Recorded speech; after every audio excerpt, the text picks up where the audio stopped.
Magandang umaga po muli sa ating lahat at sa ating pong Sunday School. Magbe-break muna po tayo sa ating mga ongoing series para po ma-i-address natin at ma-immerse natin ang ating sarili, lalo na po sa araw na ito na tayo magbibigay ng ating mga pagpapasalamat. Para po sa ating Sunday School lesson, ang tatalakay po natin ay yung tinatawag na practicing thankfulness. Bilang panimula ay pwede po natin na makita sa ating kasaysayan bilang mga tao, marami pong mga kaganapan na napakahalaga. Masabi nga po natin na ito yung mga events that change history. Kung titingnan po natin, siguro to give a two, no? Tingnan po natin mga great conflicts, yung mga gera, yung mga digmaan, yung mga armas na naimbento. Gaya po yung nasa slide natin, nasa picture po natin yung atomic bomb, that's one. At tayo rin po mga Pilipino, syempre yung ating pong kalayaan mula sa mga Espanyol. At kasama na rin siguro sa mga great events that change history ay yung pag-advance, pagpaprogress ng siyensya. At kasama na rin dyan yung teknolohiya, yung mga discoveries na tunay nga naging very instrumental sa ating lipunan at sa pag-progress ng tao, at pati rin po yung mga na-invention kasama sa mga discoveries na ito. At marami rin nag-advance na mga kanilang mga ideologies, yung kanilang mga principles at konsepto na kung saan ay dala-dala pa rin natin at nakikita pa rin natin sa one way or the other sa ating mundo ngayon, yung kanilang mga sinulong na kaisipan. Pero kung babalikan po natin ng mga kaganapan na ito, kung ilalagay natin yung ating sarili natin doon sa lugar na yun mismo as it happened. Halimbawa po nung umaga nung August 1945, isipin natin siguro tayo papunta sa trabaho, papunta sa eskwelahan, and yet all of a sudden ay bumagsak po yung bomba na yon. Doon yung matinding liwanag. Magdudulot po ito ng sabihin natin yung very wide spectrum ng emotions, maaaring mula sa pagkagalit hanggang sa kagalakan. Pero if we are on that exact moment, on that exact place, on that exact time, a very split second, wala na nga siguro tayong oras para i-process kung ano nangyari. At isa rin sa makapangyarihan na emosyon sa pagtatalakay ng mga ganito at pakiramdam natin would be yung pasasalamat, yung thankfulness. Thankfulness is so powerful that it alters the history for us. Binabago nito yung ating kinabukasan, yung ating future. So it either wins or loses our future. Halimbawa na lamang po, maraming examples ng mga accidents o kaya sabihin natin mga road rage na nangyari.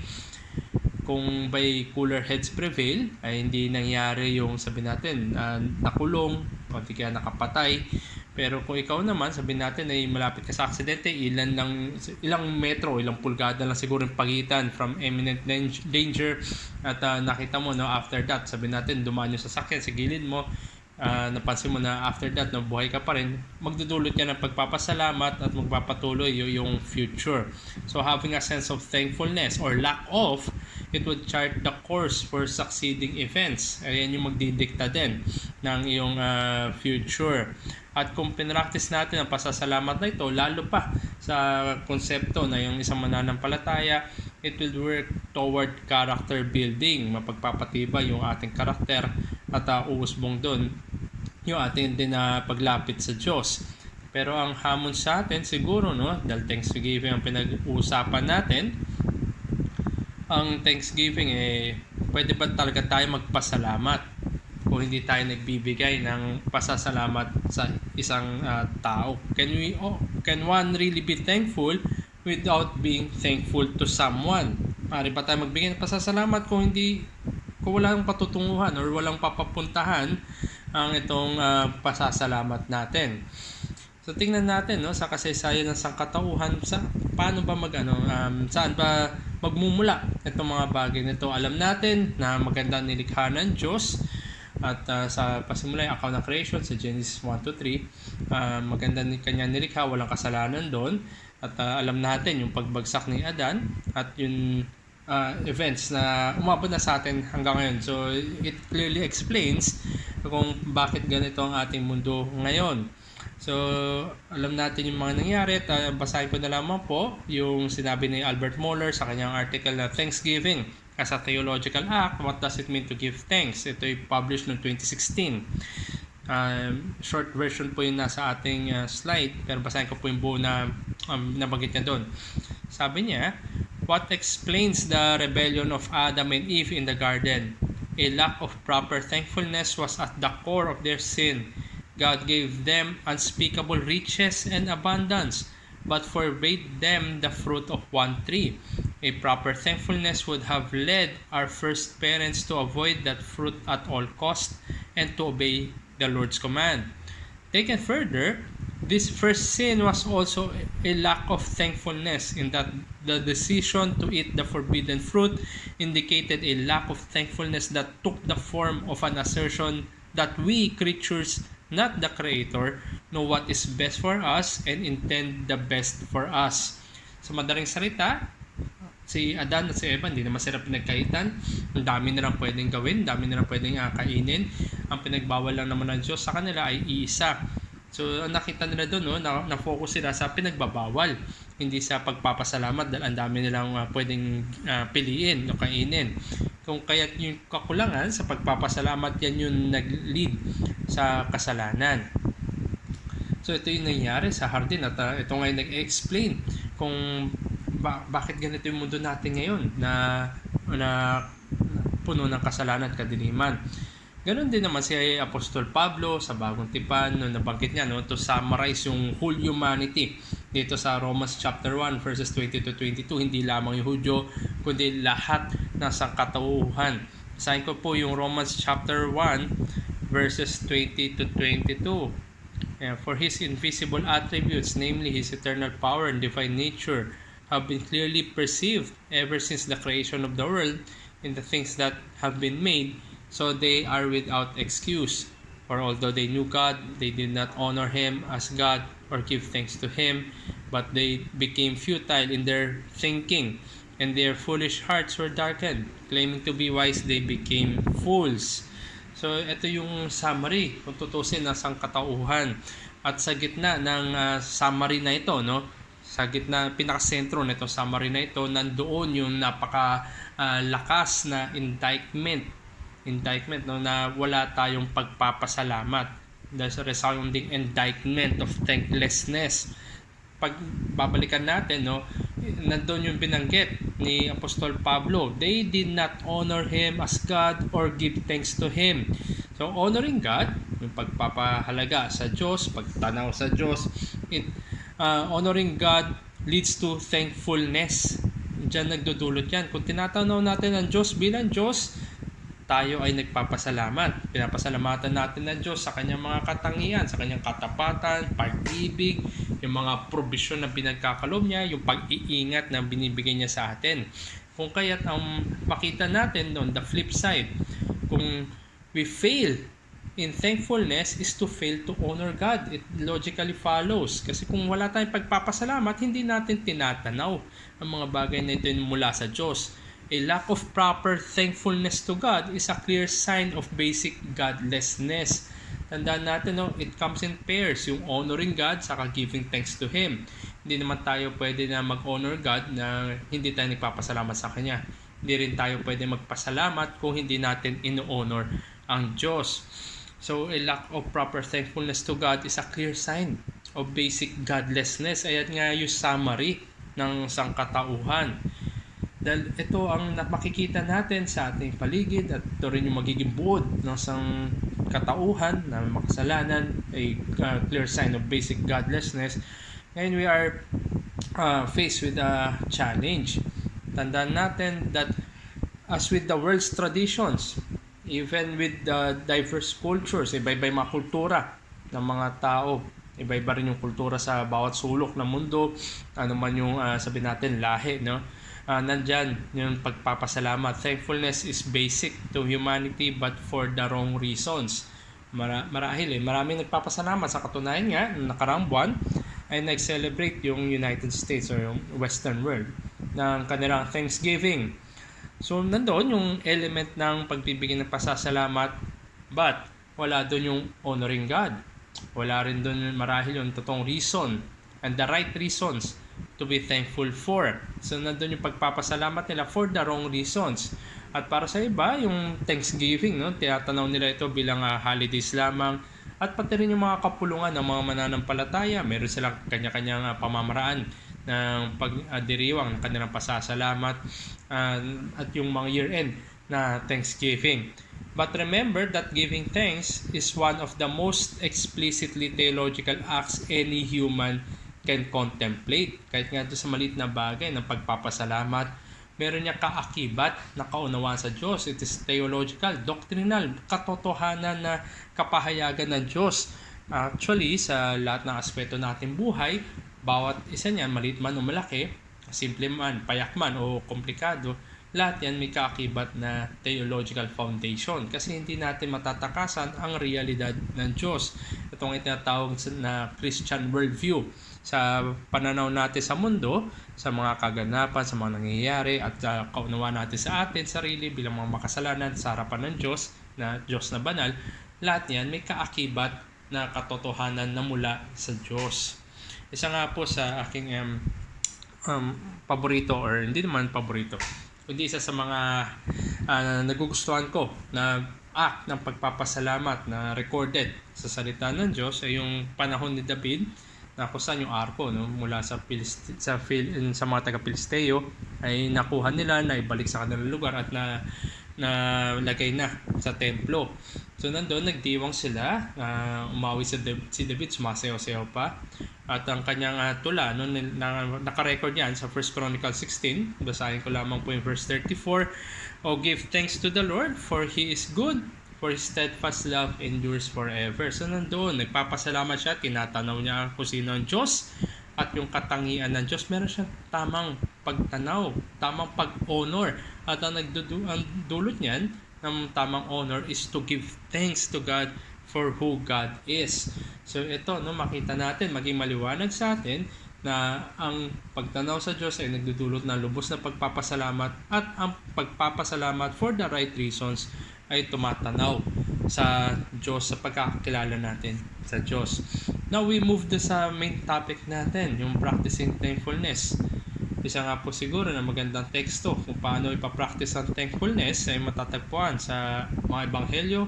Gamitin ko po yung sa Gospel of Luke, sa ebanghelyo ni Lucas, chapter 17, verses 12 to 19. Ito po yung account ng 10 ketongin na pinagaling ng ating Panginoon. So makita natin that 10 lepers, 10 sila, they definitely felt something bad. Meron silang ketong, may leprosy.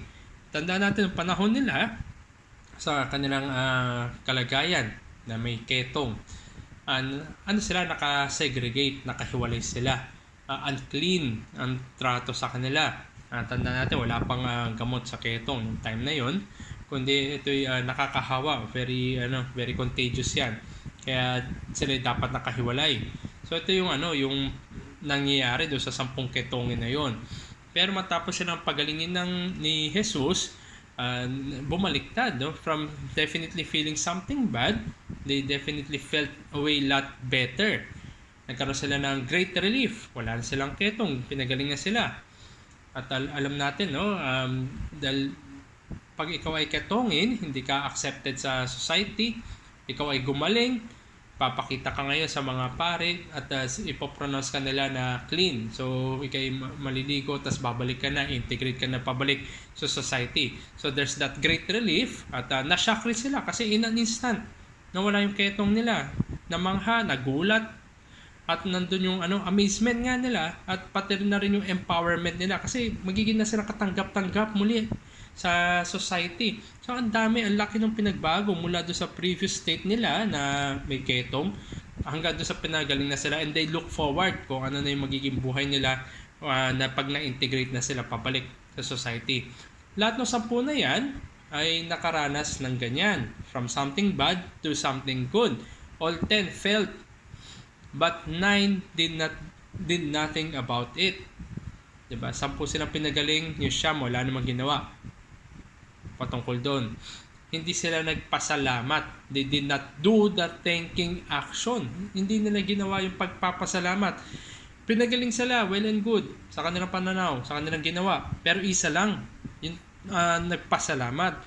By not doing the thankfulness, itong siyam na to, pinakita nila yung nasa loob nila. They revealed a great deal about themselves. Ano yun nandun sa kanilang budhi? Kawalan ng pagpapasalamat, ingratitude. Ito yung makikita doon sa siyam na yun. Isa lang naman yung nagpasalamat dahil sa ginawa sa kanya. Isa nga lang rin yung bumalik kay Kristo. Only one did what was done to him. Gratitude ay yung ginawa ng isa. Kaya ang punto, mga kapatid, na there is a wide gap, napakalaking puwang, pagitan sa pagpapasalamat as a concept, yung kaalaman, at pagpapasalamat as a practice, yung ginagawa. Marahil nasa isipan mo, okay, sige, thankful ka dahil sa ginawa sa'yo. Pero hindi mo naman ginawa yung pagpapasalamat. Ito po yung sinasabi ko. Iba yung nasa isip lang, iba yung sa ginagawa. There's that very wide concept and very wide gap do sa concept at practice. So not only are we to feel, yes, mararanasan mo, papasalamat ka, but more so we do something, gagawin natin. And thanks is something we give. Ginagawa natin yung pagpapasalamat, ibinibigay natin yung pagpapasalamat natin to someone dahil sa ginawa niya sa atin. Ginawa, binigay, and everything para sa atin. So we give thanks. Nandoon yung practicing, hindi lamang naiiwan sa ating isipan as bilang konsepto lang o principle lang, pero nakikita sa ating ginagawa. Sabi nga ni John Piper sa kanyang aklat na Grace, Gratitude, and the Glory of God, gratitude, itong pagpapasalamat, is a feeling that arises uncoerced in the heart. Hindi pinipilit sa ating puso. Walang napipilitan na magpasalamat. Yung iba kasi, di ba, lalo na tayo, mga Pilipino, pag yung mga napipilitan lang, sasabi natin na galing sa ilong, yung walang sinseridad, napilitan ka lang, kaya mo ginawa. Pero ang totoong pagpapasalamat, walang pagpipilit doon. Ang totoong pagpapasalamat ay umuusbong sa puso dahil siya ay may mapagpasalamat na kaisipan dahil sa ginawa para sa kanya. Lumalabas ito, hindi ito naiiwan sa isipan lamang.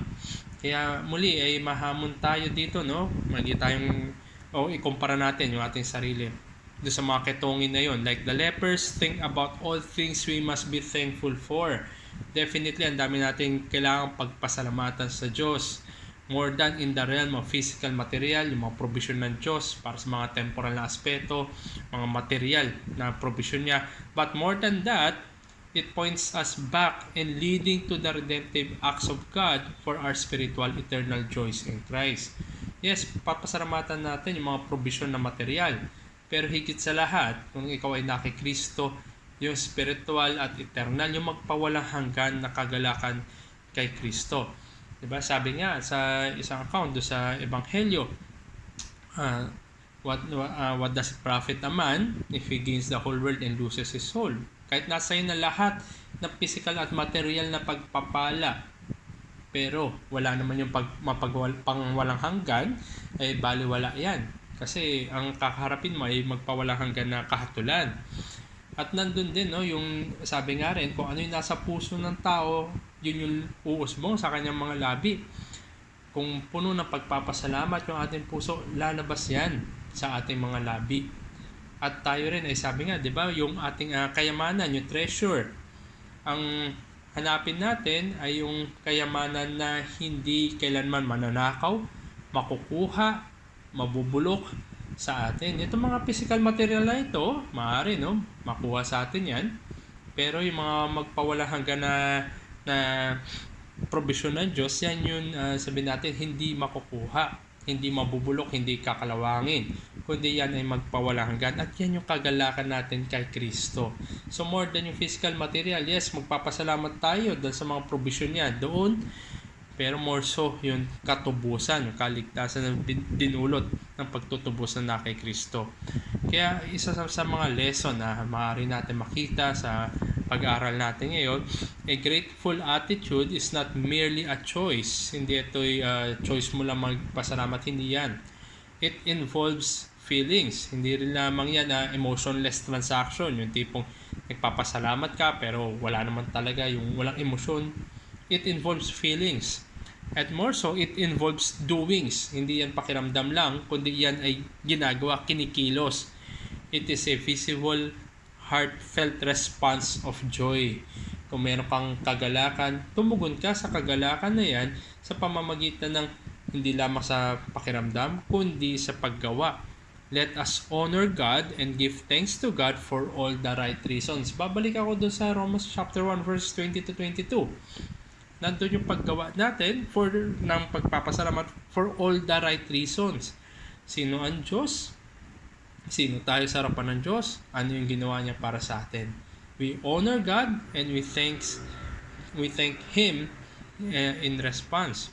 So dito makita natin there is that aspect of emotions, yung pakiramdam natin, enhanced by expressions, yung gagawin natin, and solidified by lifelong of actions. Sabi nga ni Martin Luther, ang isa daw mananampalataya, Christian life is a lifelong repentance, buhay ng pagsisi at pagtalikod sa kasalanan. And the same is true. Ang buhay ng isang mananampalataya ay lifelong din ng pasasalamat sa Diyos dahil sa ginawa ng Diyos sa Kanya. So, nandun yung ating karanasan o yung pakiramdam natin, emotions. Ini-enhance yan, yung nakikita sa atin. Lalo-lalo na pinagpapatibay yan na buong buhay ng pagpapasalamat. At ang ikalawa na maging lesson natin, na makita natin, is that God searches the hearts of men. Ang Diyos ay nakikita niya kung ano yung nasa puso ng tao. Malaking babala yan. Malaking pagpapaalala din sa bawat isa sa atin. Naway makita ng Diyos sa ating mga puso as He searches us, ang makita naway yung may pagpapasalamat. Totoong pagpapasalamat. Totoong pagtanaw sa Diyos. Totoong pagkakilala sa Kanya. With grateful hearts to accompany our offerings, lalo-lalo na yung mga panalangin natin, yung mga papuri natin, lahat niyan ay naway makita na may totoong pagpapasalamat. Pleasing Him with good works laid before us to do and to be done with joy. Ephesians chapter 2 verses 8 and 10 na tayo iniligtas at para gampanan yung mga mabubuting gawa na inihain o inilagay sa ating harapan bilang pagpapasalamat natin. It is pleasing to God.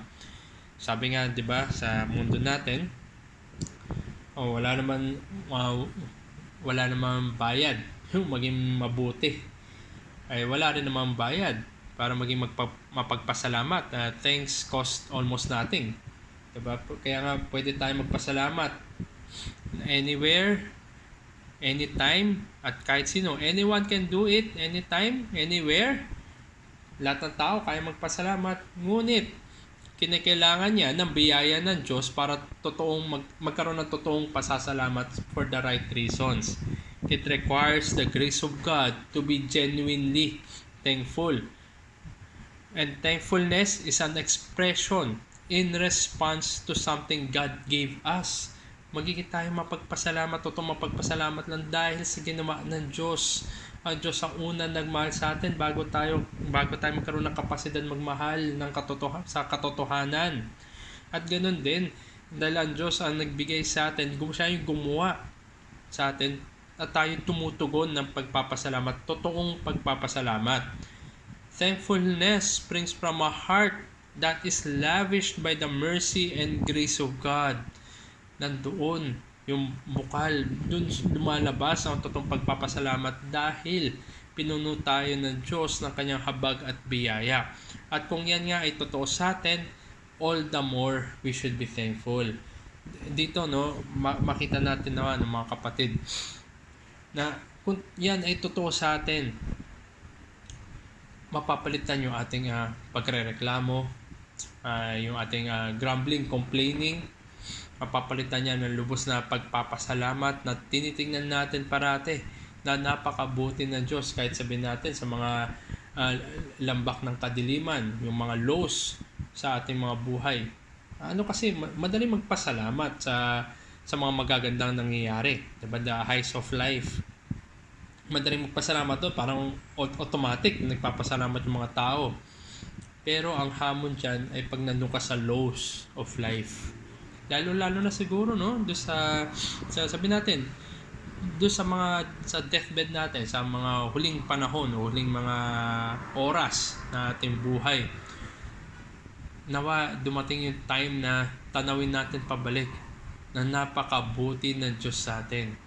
Ano man yung aking pinagdadaanan, naway maluwalhati pa rin ng Diyos at mag-uumpisa yan sa umaapaw na pagpapasalamat sa kanyang ginawa, kanyang binigay para sa aking magpawalang hanggan.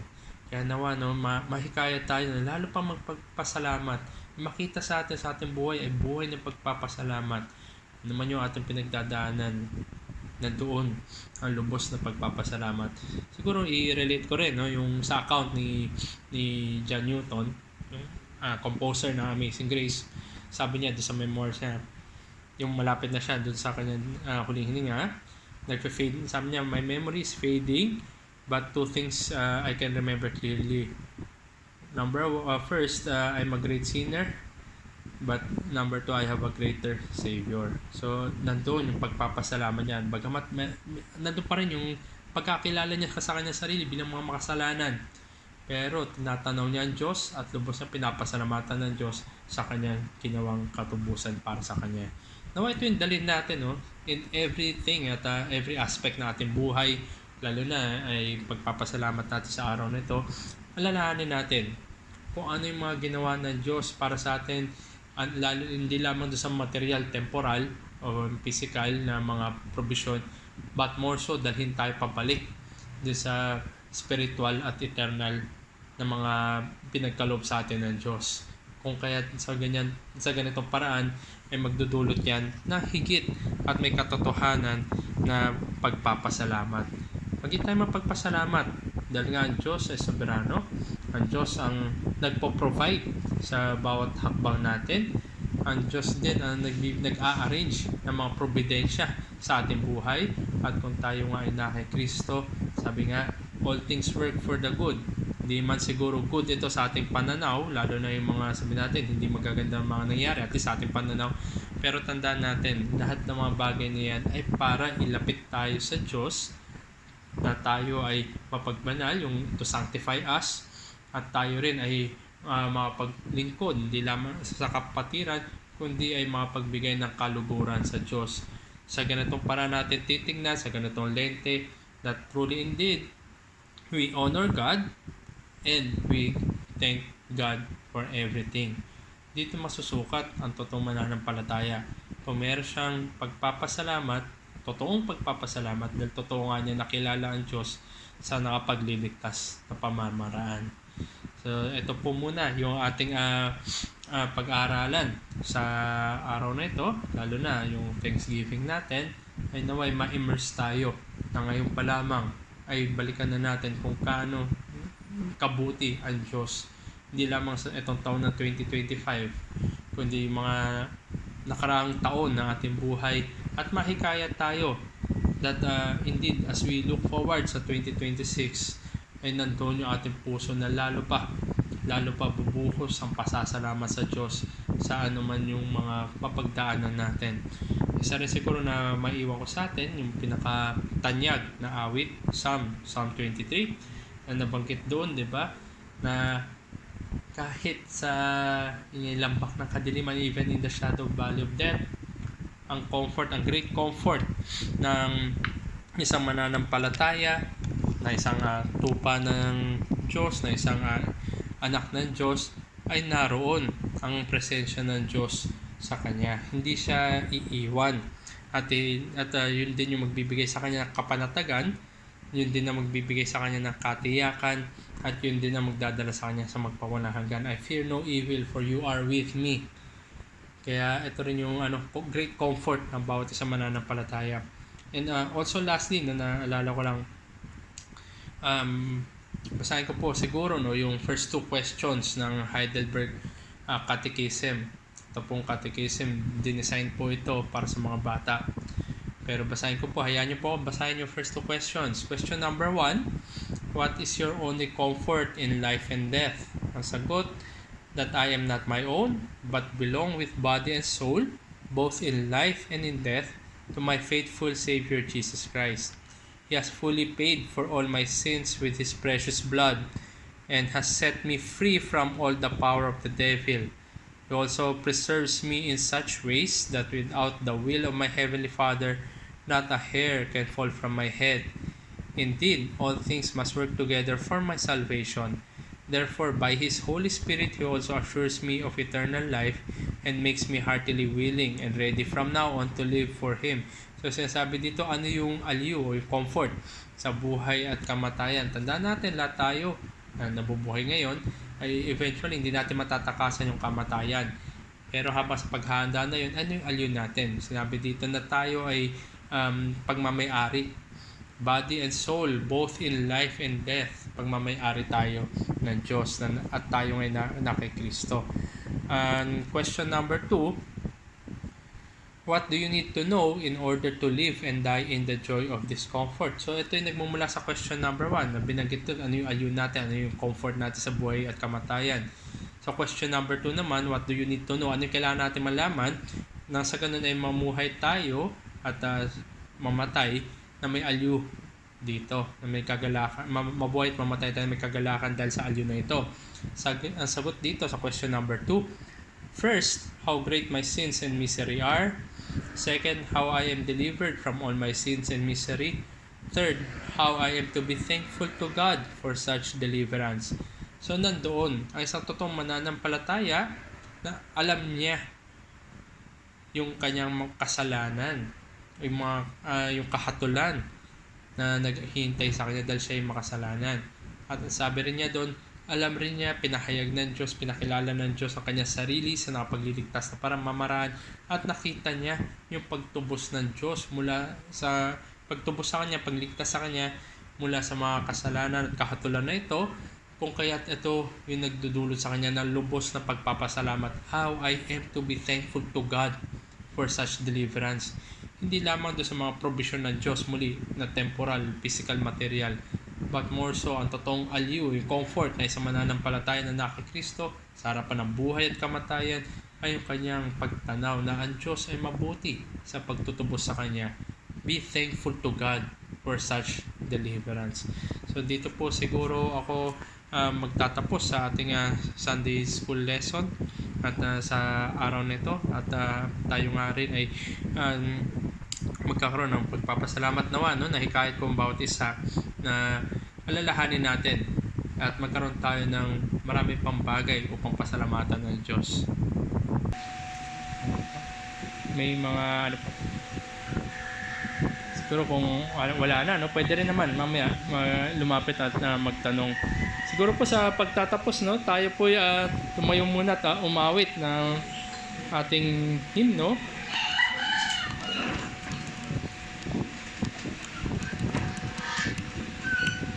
At dahil nga tunay na mabuti ang Diyos ang ating awitin, O Worship the King, alalahanin natin ang pagtanaw, pagdadakila sa Diyos at yung pagpapasalamat ay parating magkadikit, parating magkasama. Walang nagpapasalamat na may walang tamang pagtanaw, at kung meron ka tamang pagtanaw ay kay magpapasalamat. Kaya tayo ngayon ay magpasalamat, purihin ang hari, ang ating hari. Let us sing O Worship the King.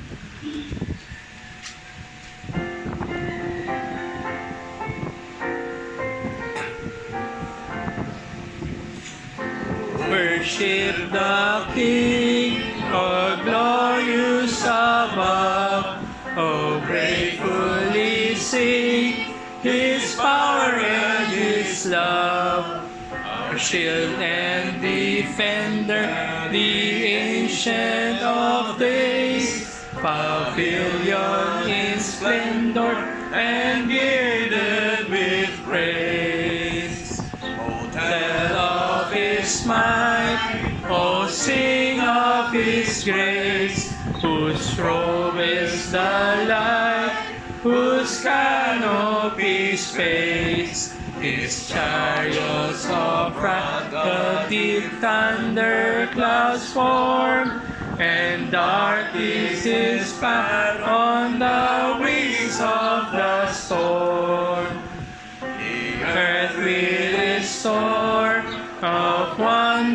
wonders untold. Almighty, thy power hath founded all fold, has established it fast by a changeless decree, and round it has cast like a mantle the sea. Thy bountiful care, what tongue can recite? It breathes in the air, it shines in the light. It streams from the hills, it descends to the plain, and sweetly distills the dew and the rain. Frail children of dust and feeble as frail, indeed do we trust, nor find thee to fail. Thy mercies how tender, how firm to the end, our Maker, Defender, Redeemer, and Friend. O merciless might, ineffable love, while angels delight to sing thee above. The humbler creation, though feeble, are laced with true adoration, shall list to thy praise. Amen. Tayo pa magtapos sa panalangin. Kung muli, aming Diyos, tunay nga na kayo'y mabuti, kayo'y tapat, at ang inyong pong pag-ibig ay magpawalang hanggan. Kaya po kami ay nag-uukol sa inyo na tunay na pagtanaw, naway maunawaan at makilala namin kayo sa kabuuan at tamang pamamaraan at tamang kaisipan. Na ito ngay magdulot sa amin, mahimok kami na lalo pa mamuhay na may pagpapasalamat sapagkat kayo ang Diyos na nagpahayag ninyo po sarili sa amin. Pinakita ninyo kung kaano kami kadumi dahil sa kasalanan at kayo na gumawa ng paraan upang kami tubusin mula sa kasalanan. Kaya nawa lahat na luwalhati ay tunay ngay maibigay lamang sa inyo at aming mga buhay ay tunay na patato na inyong pong kabutihan at itong ay buhay na pagpapasalamat sa inyo. Kaya nawa Panginoon, isamahan niyo pa kami sa aming mga gagawin ng pagsamba at pagtaas at pagdakilan na pong pangalan sa araw na ito. Ito po ang aming dalangin sa ngalan ni Jesus. Amen. Okay po, tayo po magkaroon ng short break at mag-start po tayo around 10:45.